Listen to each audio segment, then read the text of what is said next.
Hey, it's the Direct Response Podcast. I'm your host, Travis Ketchum, founder of Campaign Refinery. Joined today, as always, by David Cartolano from wealthyinbox.news. Hey, man. Hey, dude, how you doing? Doing pretty good. So today on this video, we're talking about trends. And I know that two white dudes talking about trends is, whatever, right? Like, I thank God it's not fashion trends because it's actually about marketing trends, digital marketing trends, and out of being two random white dudes that usually, shouldn't be trusted for anything, this is one area we might actually be useful, right? So let's get to it, right? I mean, we're in 2025 now. Things are shifting. And if you're watching this, it's like, hey, dude, it's 2028 now. What the hell? Well, maybe we were Nostradamus or maybe we were complete idiots, but only time will tell. That is the beauty of these predictions and trends. And we're looking at things that are showing, ticking up on the KPI, ticking down on the KPI. And if there's any constant other than death and taxes, it's that things will change. And things are definitely changing here in early 2025, wouldn't you say? Yeah, absolutely. So, I think you mentioned something before we recorded that's kind of interesting, in the early 20s now, which is a weird thing to say, considering COVID kind of broke all of our brains and our tethering to time. There was a lot of new emerging technologies that seemingly a number of them have started to fade a little bit. Would you say that that's fair? Yeah, absolutely. The saying that I used before the podcast was I think people are starting to get rid of the sizzle and are more interested in the steak now. Because a lot of technologies, a lot of new things and new opportunities while working at home, it's old news now. It's 2025. That was almost half a decade ago, which is crazy. But things are different now. I think I'm seeing a return to more simplified forms of reaching customers more than anything. Because I'm in the newsletter space, obviously I'm wearing like rose-colored glasses, but newsletters have made a huge resurgence in the past couple of years. And even though it is a bit of a bubble, because some people are like, yeah, Bill, grow your newsletter and then sell it like the morning brew and make millions. I'm like, yeah, no one's going to give you millions for a 3,000 person email list that's making $0. Come on. But a lot of those strategies are people are realizing that you can add them to a company and it helps the company not just become more valuable, quote unquote, but it helps retain customers for longer. You're not just hitting people with buy my stuff, buy my stuff, buy my stuff. You're hitting people with here's what's going on in the news today. Here's how it relates to you. So this Within their almost industry is kind of the key component, exactly. right? Yeah. Yeah. So niche newsletters, I'm seeing they're here to stay. That's one thing that I'm seeing very well. And using AI, of course, that's definitely here to stay. And I Which is definitely want definitely to hear, yeah. sorry to interrupt, but AI is definitely one of those like 2020s thing hmm that you can see it continues to grow and improve, whereas some of the other sort of window dressing on some of the other technologies, it's like people are also getting better. Humans are amazing at their kind of BS radar, right? And so I think we've gotten better at identifying what is real AI versus what is sort of AI adjacent. Everything says AI Yeah. this, AI that. You're like, the joke is AI is really a guy named Al sitting at a computer doing something for you, right? Or it's just a little bit of fancy, masking over AI. We're understanding that we actually just want to get to the root model. We want to get to the Claudes and the Open AIs of the world, and maybe the Geminis if they get better. Who knows? We'll see down the road. But the thing is, I think people are understanding that just because you say AI doesn't mean that it's inherently better, doesn't mean that Mhm. it's inherently different. And they want the real McCoy. They want the actual name brand thing. And those technologies are obviously improving at a staggering pace, right? And Yeah. so that's definitely one I think that sits out from the rest of things that have kind of come and gone that will continue to grow, in my opinion. Yeah. Yeah, absolutely. I think last year, maybe around Q3, Q4, from a very popular marketing guru, he said, like, we're seeing CPMs now go up. Like, it costs more to show ads to people that have the AI in it. So the buzz is kind of worn off a little bit. It's not as hypey as it was, which thank God. It's still amazing, but you're not seeing a lot of AI offers out there that are going to make you millions of dollars, especially because the FTC came down on that just very recently. As So they I should think, have. yeah, exactly. So I think in 2025, we are going to see a de-hypification of AI compared to when ChatGPT came out and just made tsunami level waves in the marketing industry.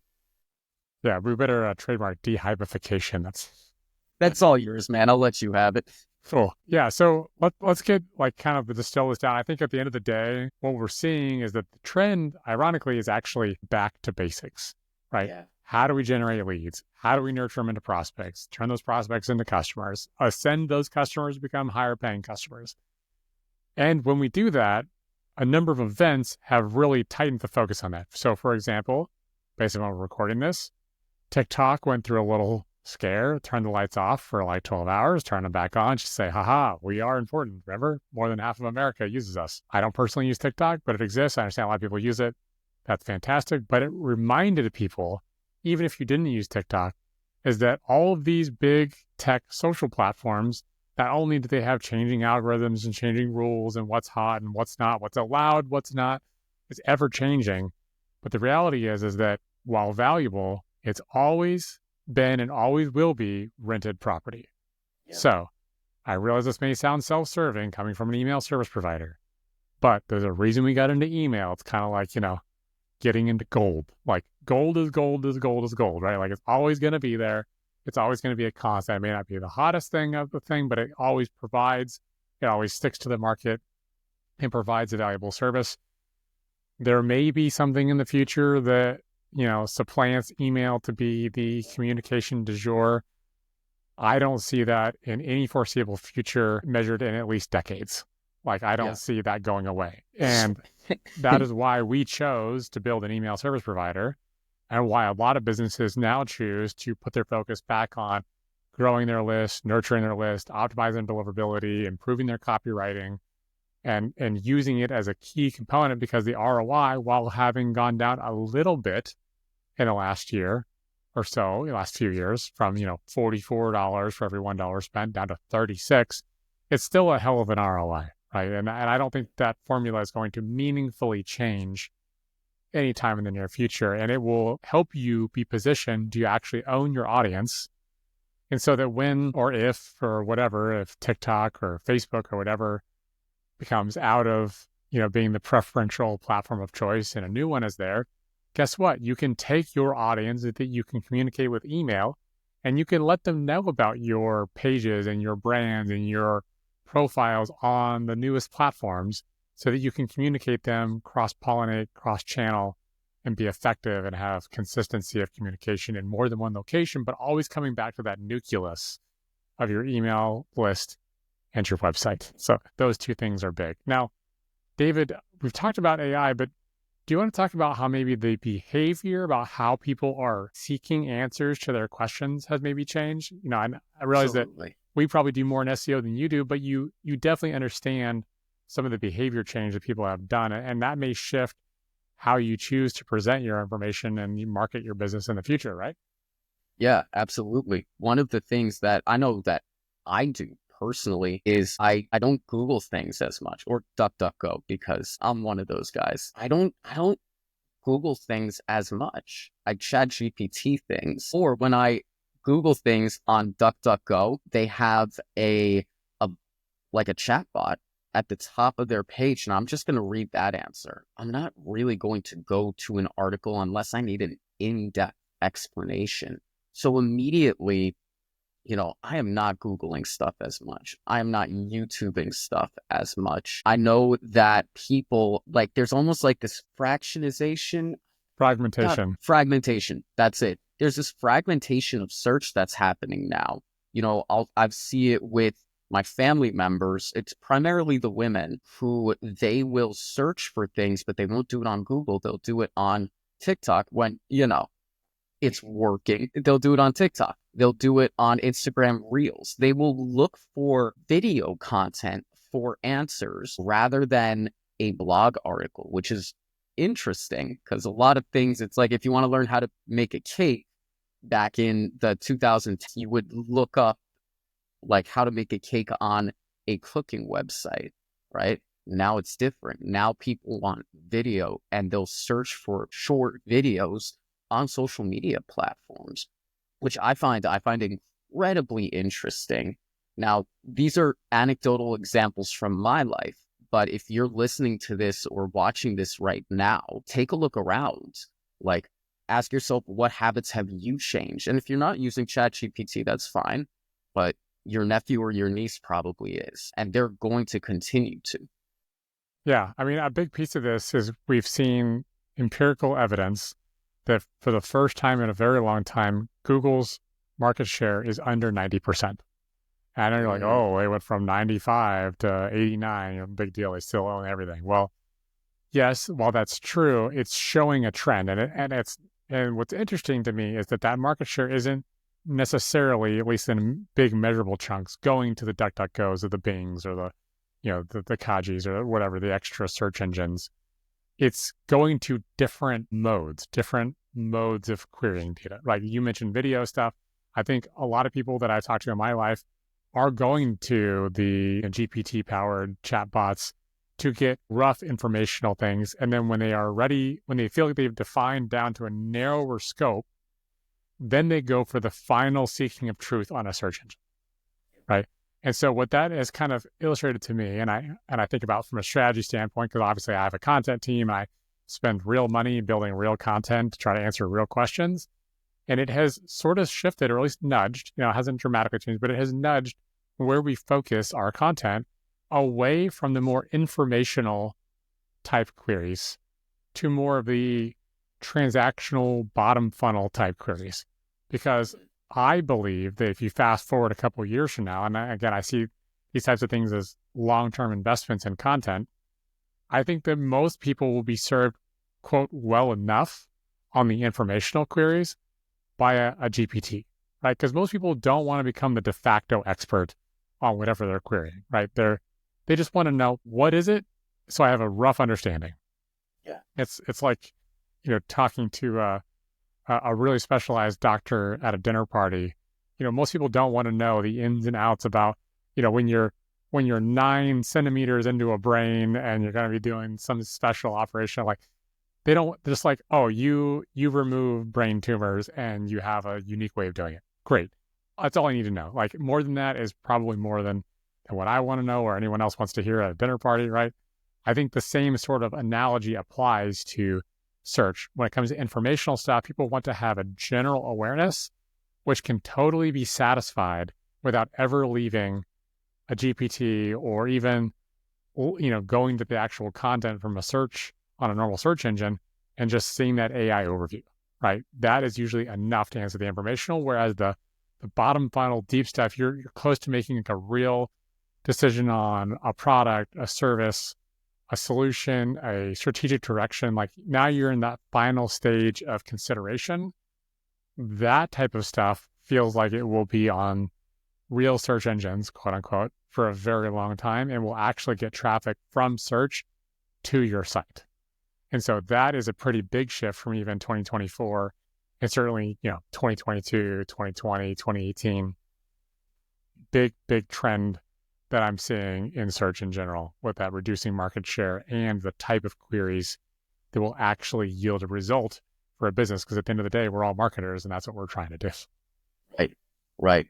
I think one of the things that ChatGPT it does have now, and some other large language models, when they do adapt search features, they cite sources, which I find very interesting. So people might make it to your site, but they might make it to your site after they ask a large language model for something. So they're still technically doing a search, but the way they might choose your website is different. And we don't know what it's going to be like if ChatGPT starts putting, ads inside of the chat logs themselves. We're still in the wild west of large language models where they talk to us, but there's no sponsored ads. So Yes. yet. I think premium versions you're going to be able to pay to get rid of them, like with any other premium platform. But yeah, I think native ads are going to be a thing. I think having really damn good articles matters now more than ever, because now it's kind of like you're going to be chosen by the algorithm. So you want to make sure you favor it even more, Well, and I which think that that's that my leads you to conjecture. the next, like, logical conclusion, which is it'll be even more feast or famine, Yeah. because currently, Google displays what, 10 to 20 results, and then they show the next page of 10 to 20 results, and it's always been true that the disproportionate amount of clicks end up on the top results, right? That Yeah. makes logical sense. It tracks, right? But if you never even see past the top three, what does that mean, right? And so that's where Hmm. it's like, being in the top 10 isn't good enough. And the effort to crack into the top two or three might be so expensive and so difficult that we may see a bunch of content production, teams and businesses completely dismantled, because if you can't crack into the top three, what are we even doing here, right? That may be the case going forward. So something to consider when you think about that as a strategy. Yeah. Yeah. I mean, the saying is, where's the best place to hide a body? It's the second page of Google. Yeah. Right. So, and that's just going to be more true. And I do think, though, it does come down to 2025, we're moving toward an era of convenience, and whoever builds the most convenient crap is going to win. And that's why I think email is going to stick around for a while, because it is so convenient. It is so easy. You just open it and you read it. That is it. Okay, maybe you have to scroll a little bit. Sorry, you have to get like a small workout for your index finger. But it's there. It's integrated in people's work. It's integrated in how they purchase products. They get emails after. That's why I don't think it's going anywhere for a while. It's just too convenient compared to some of these other more antiquated ways of sending information and people looking up stuff. That stuff seems to be ushered to the side because AI is making it easy. But email, I think that's something to really focus on. Not because, again, I mean, we're both email people, so naturally we're going to say that. But I don't think AI is going to touch email for a very long time. I Yeah, it mean, may it may has, alter. because of Yeah, copywriters and stuff like that. It might alter the experience, but sure. is it going to be Summaries and thrown away? filtering. Yeah, Yeah. Is it going to be dead? No, not for a very long time. yeah. Until we have it downloaded into our brain, um, I don't think it's going to happen. Yeah, I do think that the way that they get on your email list may radically change over time, right? Mm, I think you're right. The video is going to play more of a role than it ever has before, especially short form video, because again, attention spans being narrowed down. You see the way that the search landscape is seemingly radically changing at a very fast pace, considering how long that's been around and well established. So, um, yeah, think about, where am I getting my leads? What kind of content we need to create to be where my prospects and customers hang out, how they're viewing our information, what effort does it take to get there, then ultimately how to get them on my email list, where I have more control, more of a baseline, more of a common denominator to create consistency and predictability in your business.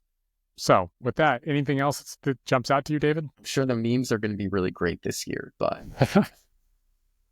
given all that's happened right now, but yeah, I think this is going to be a great year for marketers to throw away some of the flashy, shiny shit and get back to the basics and, like, I don't know, think about the customer first rather than the new way to get them in. And the great part is if you're listening to, this podcast and you're following the kind of stuff that we like to talk about, that probably means you're genuinely curious and interested in marketing, which means you're going to have a leg up over people that are just copycats. So when you think critically about the marketing structure in the funnel and what that experience means and how you get people to go from awareness to prospect to customer to ascend, you will be in a position to win no matter what the landscape looks like in the coming years. So with that, if you want to read more about my content team put together for the trends coming up throughout this year, we got a full post down below showing some cool platforms, technologies, techniques you can use. If you're looking to create that common denominator that will get your email to the inbox at a disproportionately higher rate, check out a link to campaignrefiner.com. And David, what can they do? Yeah. So if you're interested and don't believe that email is dead and you want to follow the journey of somebody that is growing a newsletter and adding on some Shopify stores and rolling them up in a couple of years, you want to follow that journey and experience all the tips, tricks, mistakes that I'm going to make, you can go to wealthyinbox.news and check out the blog there. So that's it. Cool. All right. Well, tell the robot, remind me in 365 days and see if we were right or terribly stupid. But until next time, catch you guys later.